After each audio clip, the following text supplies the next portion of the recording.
Welcome back to CS520. In this session I want to talk about the compare and exchange instruction and how it's used to implement locking.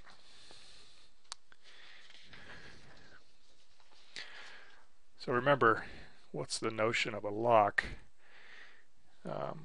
When we were doing an update of a shared variable, so a group of threads are all updating a shared variable, to make sure we don't get bad interleavings of the instructions that make up the update, I want to do a lock at the beginning, then the update, then an unlock at the end.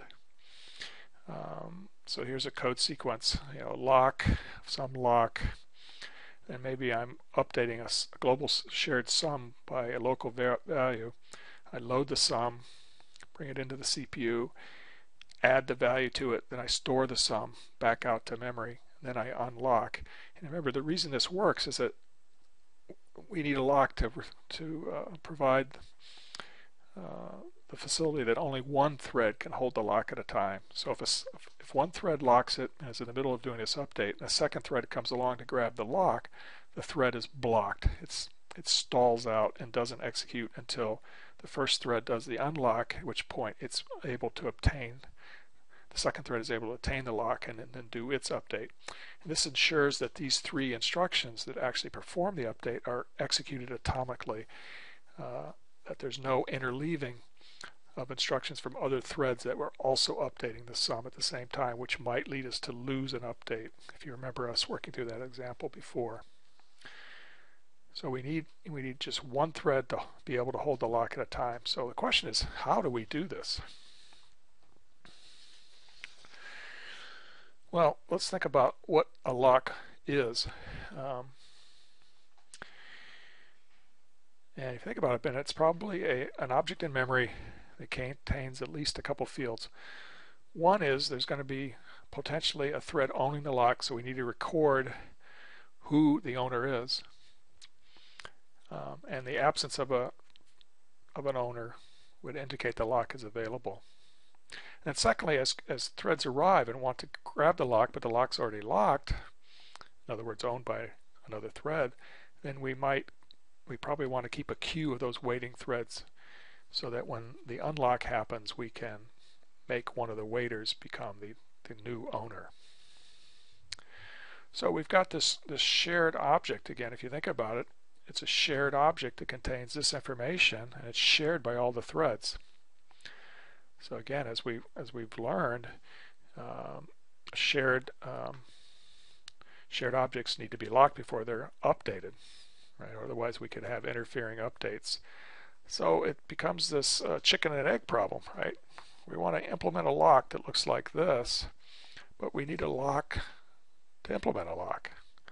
So how do we get around that paradox? Well, we need some hardware support.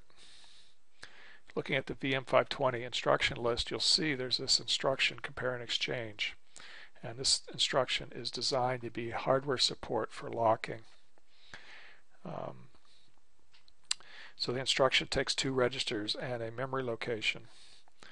And let's go ahead and read what it does. It's fairly complicated. So it says that the first register is equal to the value at the memory location. Remember, the PC plus address is there because we have PC relative addresses. So the address field, the bits in the address field of the instruction are added to the PC to get the actual address of the operand.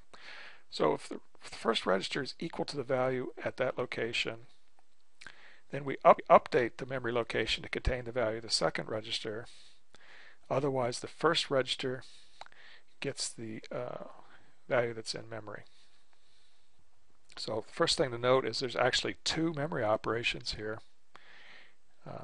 Right, I do a read here in this condition, and then no matter what branch I go down to, I do another memory operation. And then we do a write to memory, and in the else we do a second read from memory.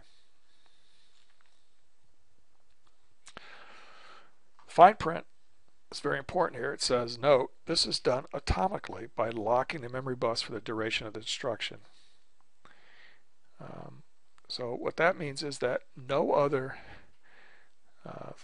processor is able to access memory while one processor is executing this instruction. So that provides the following, that the two memory operations embedded in this instruction are done atomically. No other processor is able to get to memory during that time. That's going to be important. So to see how this instruction would be used, I recommend looking at the Pi program that's been implemented for VM520. This is one of the distributed examples for this machine. It's fairly complicated because the machine itself is fairly primitive, so it's hard to do certain things. It's a couple pages of code. The first page here is for each thread executes the code here, and it's like the work function in the POSIX Pi program, where the thread ID itself is used to distinguish one thread from another and have them do different subintervals, compute the area under the curve in different subintervals.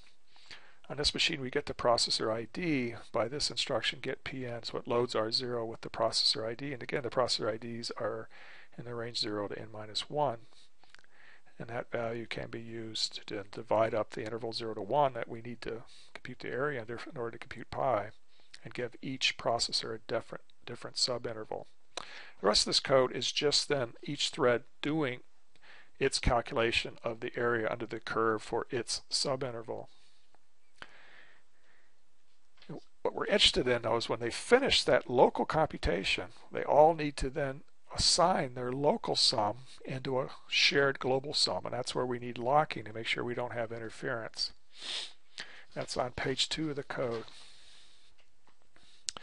First thing is to note that a lock in this machine is just going to be one word, where if the word is 0, it means the lock is available. If the word is 1, it means it's locked. So it's a low-level simple lock. We don't have a queue or anything here. We just are able to have a lock where people only one thread at a time will be able to get the lock. And the approach is going to use what I call spin waiting or busy waiting. So we won't block, we'll just keep executing, trying to lock the lock until it works. And I'll try to illustrate that in the details up here. The details of the locking are up at the top of the page. The red box here is actually the update of the shared variable, which in this case is called answer. So you can see here's the load. We load answer, the old value, into R0.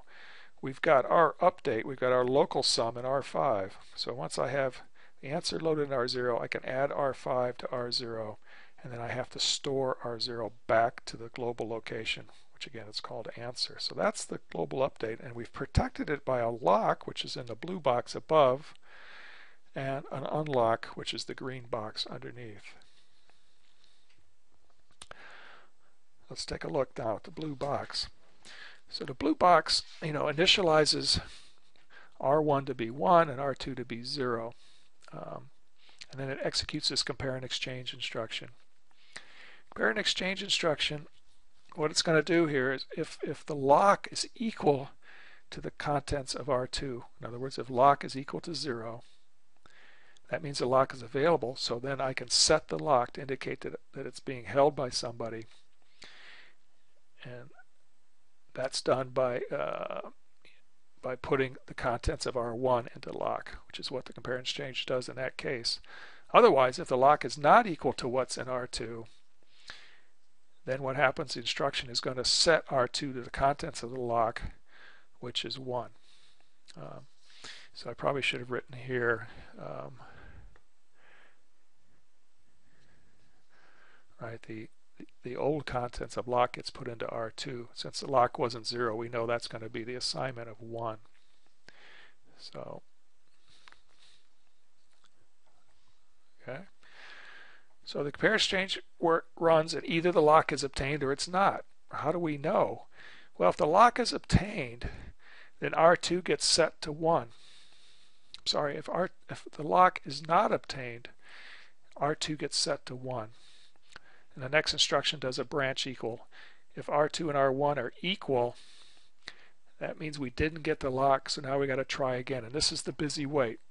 because I branch back to try again, and I immediately try to do the lock again. I have to clear R2, I do the compare exchange again, and it either works or it doesn't. But if it doesn't work again, I just keep looping. This is what we mean by busy waiting or spin waiting. We're spinning here until the compare exchange finally works and lets us grab the lock. When we do grab the lock, the side effect here of the compare and exchange is to set the lock to 1, and R2 and R1 are left alone, which means they're different. R1 will be 1 and R2 will be 0. So the branch equal will fail and will fall into the next instruction, which is the first of the 3 instructions to do the actual update of the global shared variable. When we're done with the global update, then we just have to do an unlock, and the unlock is simply put a 0 back in the lock. So it's just a load immediate to load a 0 into a register and then store that register back into the lock variable. Okay, so threads that come there and somebody else has got the lock, they'll spin in this code. Once they get it, they can do the update and then they do the unlock. So that's how the compare exchange can be done. And again, notice there's 2 accesses to memory, right? There's a read of lock, and on the then clause is a write of lock, and on the else clause is another read of lock. So we need that instruction to be atomic so that somebody doesn't creep into the middle of those 2 updates, which would make this whole approach break.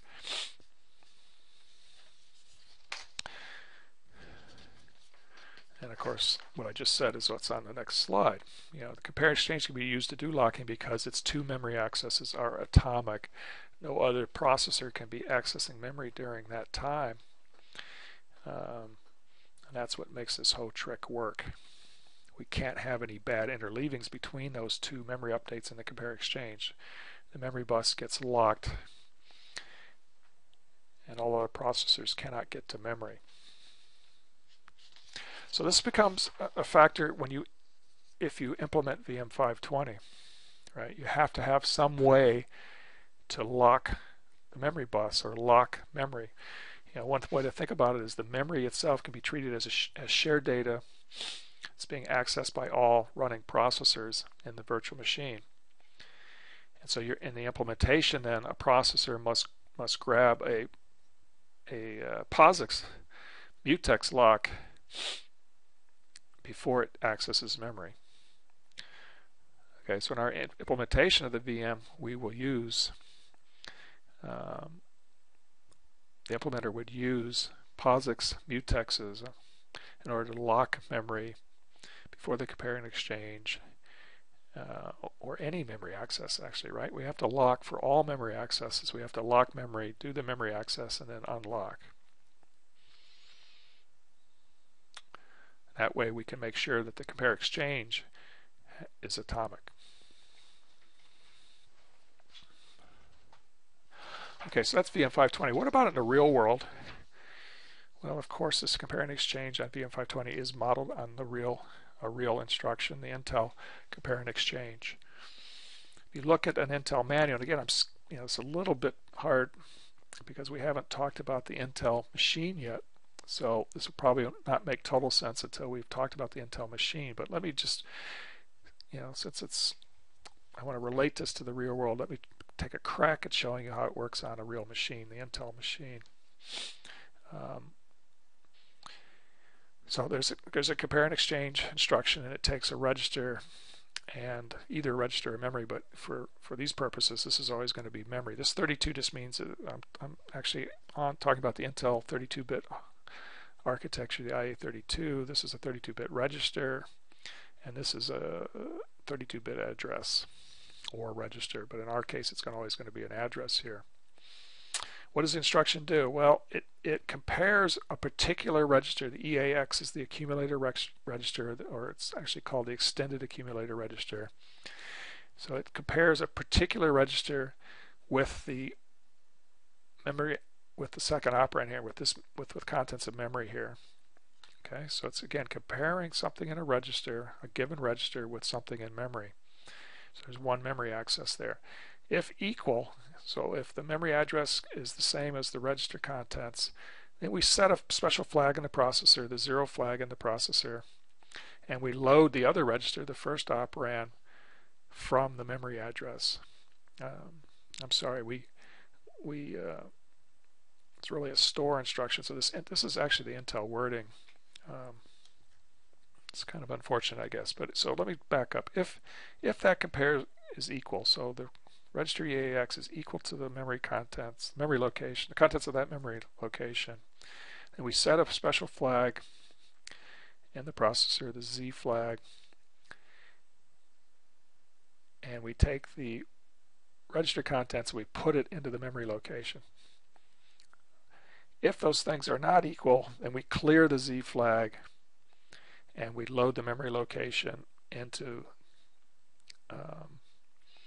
EAX. So I would prefer this to say stored, I guess. Okay. Because the register is being put into memory. In this case, memory is being put into EAX, another register.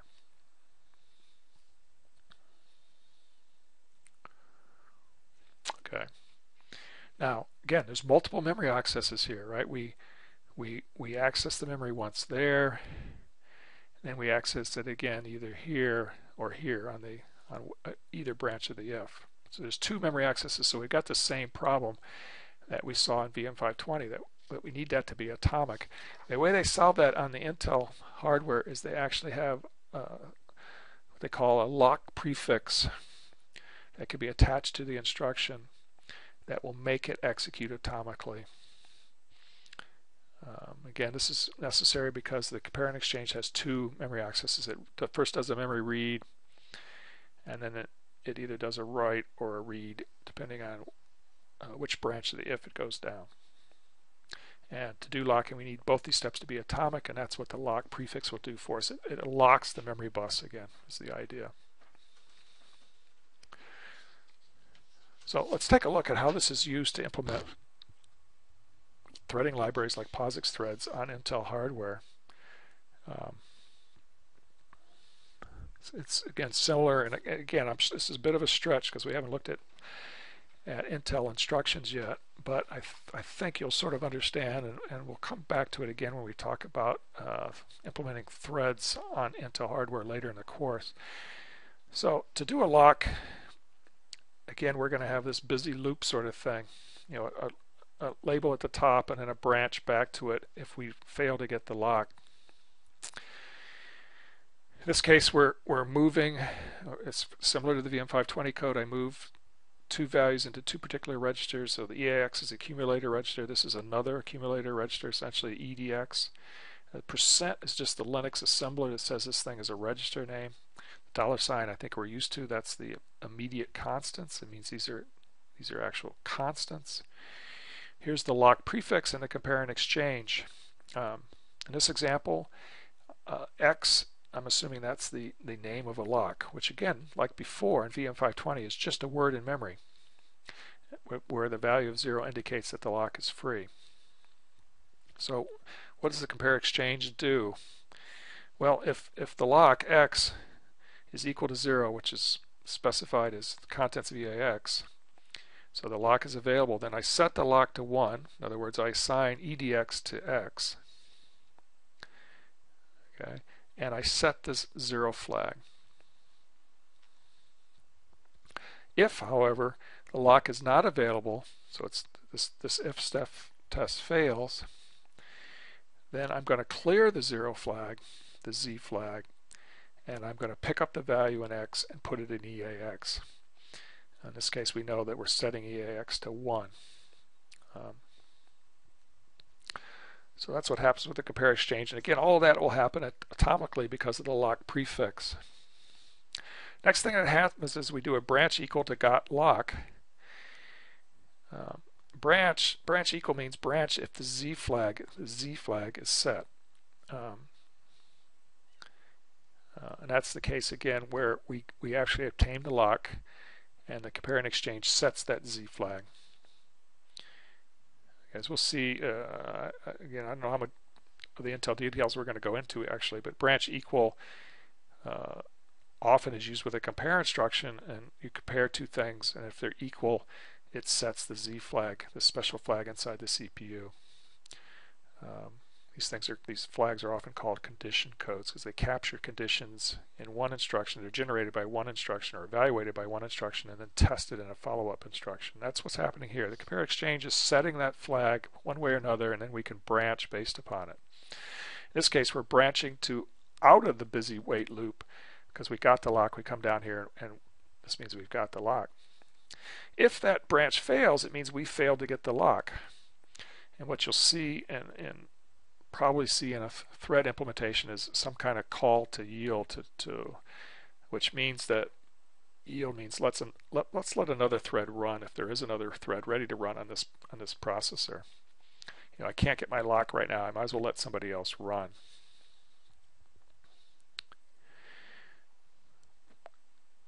When I get a turn to run again, then I'm going to branch back and try again to obtain the lock. Okay. So that's the lock side. What do we want to do when we unlock? Well, it's very simple, right? When unlock, we just put a 0 word into the lock. Okay, so that's what you'll see if you look into the guts of a threading library on the Intel hardware. I guess one thing I could mention is that probably we might try to spin quickly a number of times and see if we can get the lock before we give up and do the yield. So you might see a little bit more complicated code than this, but it'll be based on this code pattern. And let me just back up though. What's the big picture here again? I may have lost that as we went along. But this compare exchange approach is used to obtain an internal lock, not one that's visible to the user, but it's the lock that we lock in order to update the user level lock. Right, so this is escaping that chicken and egg problem I mentioned earlier. So we do this compare and exchange thing to grab an internal or low level lock. We only hold it for a short amount of time just in order to update a high level lock object. Again, the high level lock object will probably contain things like the owner thread ID and a queue of waiting threads. Okay. All right. That is a quick tour of the compare and exchange instruction, including some discussion of how to implement it when you're implementing the VM520 virtual machine.